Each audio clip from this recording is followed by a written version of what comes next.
This happened back in summer of 2013, when I was 13. My mum and I were in Florida, visiting my grandma and my aunt.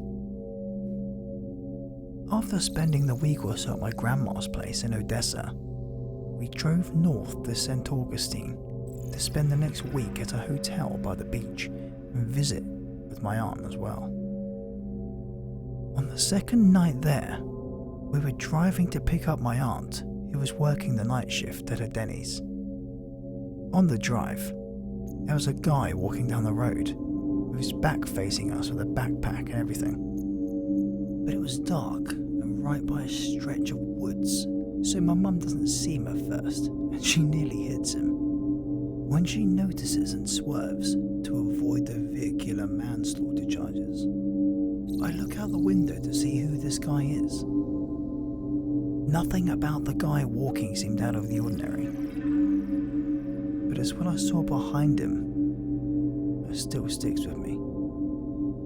It was this humanoid creature that was crouched down, looking like it might have already been eating something.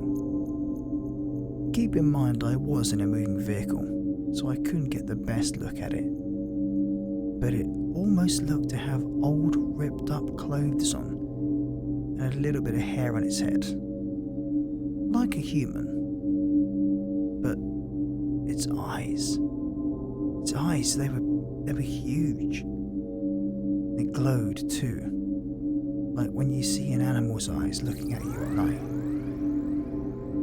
When it looked up, it snarled and I could almost see its teeth.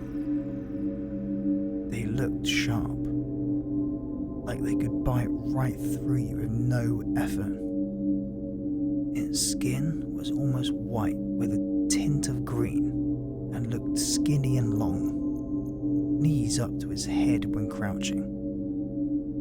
It had to have been no more than 10 feet away from the pedestrian walking on the side of the road. It took me a minute to register what the hell I just saw, and if it was even what I thought it was, which I still, almost 9 years later, couldn't tell you. I was just quiet and in shock for the rest of the night. My mum, aunt, and we went back to the hotel room. They drank and caught up while I just tried to watch TV and not think about what I saw that night. I still don't know what I saw. My knowledge on Florida cryptids is very limited, and I don't think it was a skinwalker, since they are more prominent in the southwest part of the United States rather than southeast. If anyone has any ideas, please link me.